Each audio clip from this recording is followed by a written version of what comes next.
Aunque parezca una manera muy simplona de entender los evangelios, de entender la palabra de Dios, pero yo creo que cualquiera puede entender este comentario que hago. Y es que es verdad que hay pasajes del evangelio que son facilísimos de entender, no tan fáciles de poner en práctica, pero facilísimos de entender.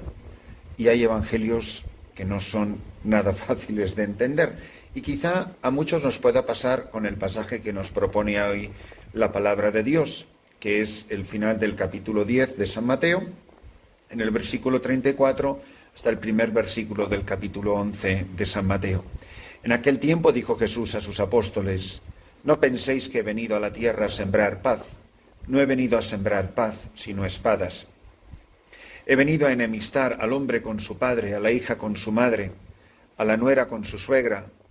Los enemigos de cada uno serán los de su propia casa. El que quiera a su padre o a su madre más que a mí, no es digno de mí. El que quiere a su hijo o a su hija más que a mí, no es digno de mí. Y el que no coge su cruz y me sigue, no es digno de mí. El que encuentre su vida, la perderá, y el que pierda su vida, por mí la encontrará. El que os recibe a vosotros, me recibe a mí, y el que me recibe, recibe al que me ha enviado. El que recibe a un profeta porque es profeta, tendrá paga de profeta, y el que recibe a un justo porque es justo, tendrá paga de justo. El que dé a beber, aunque no sea más que un vaso de agua fresca, a uno de estos pobrecillos, solo porque es mi discípulo, no perderá su paga, os lo aseguro. Cuando Jesús acabó de dar instrucciones a sus 12 discípulos, partió de allí para enseñar y predicar en sus ciudades. Mirad, si es verdad que puede parecer confuso o exagerado, difícil de entender este pasaje de la palabra de Dios, creo que la clave de interpretación está en el primer mandamiento. Dejar a Dios ser Dios en nuestra vida. Dejar a Jesucristo ser el Señor de mi existencia. Que el corazón de Cristo reine en mi corazón. Que Él sea mi Señor y yo su siervo. Que Él sea mi amo y yo su esclavo. Que Él sea mi amigo y yo su amigo. Que seamos compañeros de camino y de fatigas, el uno para el otro. Y que no haya nada ni nadie más importante, esto es el primer mandamiento, que no haya nada ni nadie más importante en mi vida que Jesucristo. Ni mi marido, ni mi mujer, ni mis hijos, ni mis padres, ni mi propia vida. Que esté dispuesto a perder la propia vida por no perder lo más grande, que es la vida de Cristo en mí. Y eso muchas veces va a suponer conflicto. No he venido a sembrar paz. Esto no es un irenismo.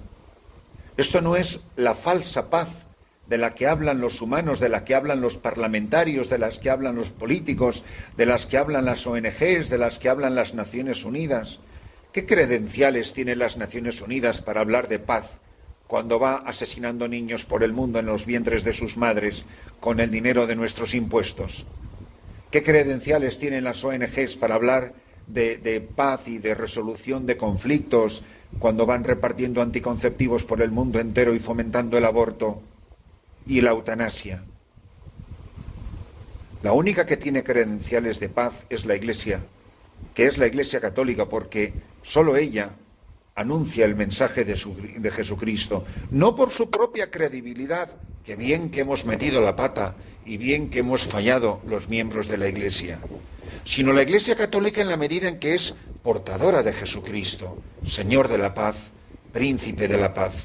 Y para que haya paz, tiene que haber guerra, pero no la guerra que viene de las balas de un cañón.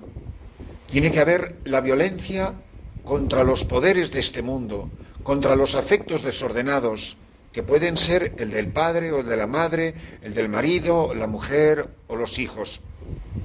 Me recuerda mucho estas palabras de Jesús a las palabras del Papa Francisco, cuando le pide a los jóvenes y pide a la Iglesia entera que armemos lío. Bueno, pues armar lío significa crear desasosiego, Una de las cosas que más le molestan al Papa, y yo que no soy nadie me siento igualmente molestado, es la gente que repite y repite y repite las mismas cosas, las mismas fórmulas, las mismas maneras de hacer, y cuando les preguntas, es que siempre se ha hecho así, que luego tampoco será tan siempre, será desde que a ti te parece siempre. Y muchas veces hay que romper con el pasado, hay que romper con el siempre se ha hecho así. No penséis que he venido a la tierra a sembrar paz. No he venido a sembrar paz, sino espadas. He venido a enemistar. Nosotros estamos enemistados y estamos llamados a estar enemistados con el demonio, con la muerte, con el pecado, con la injusticia, con los falsos ídolos, con todo aquello que ocupa el lugar de Dios en nuestra vida. Claro que he venido a enemistar. ¿Por qué?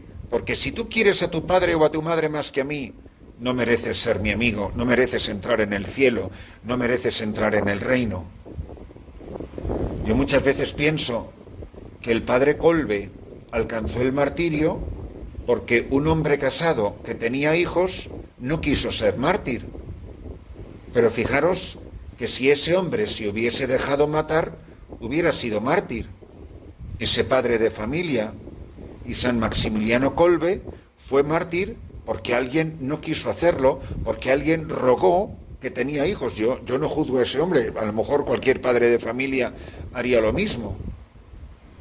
Pero que un padre rogara por su vida porque tenía hijos, supuso el martirio del padre Kolbe, la oportunidad del padre Kolbe de amar a Jesucristo más que a su propia vida. Porque si el padre Kolbe se hubiese quedado callado en la fila de los detenidos en el campo de concentración, nadie le hubiese reclamado nada. Nadie. Por no haber realizado ese acto de heroísmo. ¿Quién sabe si en esa misma fila había muchos otros sacerdotes? Y él fue el único que dio un paso al frente, porque amó a Jesucristo más que a su propia vida. Un mártir es una persona que entiende perfectamente este pasaje. Entonces a lo mejor tengo que desdecirme de mis palabras de al principio. A lo mejor no es tan difícil entender. Otra cosa es que nos cueste el martirio. Otra cosa es que nos cueste preguntarnos, ¿yo dejaría matar a un hijo con tal de no blasfemar contra la Eucaristía? Si alguien te dijera, o escupes a la Eucaristía o matamos a un hijo tuyo. Si le dicen a un sacerdote, o profanas la Sagrada Eucaristía o te matamos. Eso es preferir a Jesucristo antes que a la propia vida. Y este pasaje no es para curas y monjas, esto es para todo bautizado, para todo cristiano, para todo discípulo, para todo hombre o mujer llamado por su nombre, para vivir en serio el Evangelio. Pero mirad, dice Jesús que quien no toma su cruz cada día y se niega a sí mismo, no es digno de mí. Dice así, el que quiere a su hijo o a su hija más que a mí, no es digno de mí. Y el que no coge su cruz y me sigue, no es digno de mí. Coger la cruz cada día, la que sea, aunque cueste lío, aunque suponga violencia, aunque suponga conflicto en la familia, aunque suponga dificultad, sufrimiento. Pidamos que en la celebración de esta Santa Misa a todos se nos abra el corazón, nos apasionemos por Cristo y por el Evangelio y pidamos la gracia de serle siempre fieles hasta el último aliento de nuestra vida, como los mártires, como los santos, como los grandes testigos, como los grandes amigos de Jesús. Qué maravilla es cuando te encuentras con gente que tú te das cuenta que ni su marido, ni su mujer, ni sus padres, ni sus hijos, ni sus amigos, ni su propia vida le importa lo que le importa a Cristo. Decía el gran San Juan Bosco, dame almas y quítame todo lo demás. Supongo que eso incluirá la vida. Que me falte todo, Señor, pero que no me faltes tú. O lo del Padre Gonzalo, porque te tengo a ti, lo tengo todo. Y San Pablo, todo lo estimo basura, con tal del sublime conocimiento del amor de Cristo Jesús. si es que todo lo demás, junto a Cristo, junto a la majestuosa presencia de Jesucristo en mi vida, todo es basura? Señor, que me falte todo, que me arranquen la vida, pero que no me faltes tú.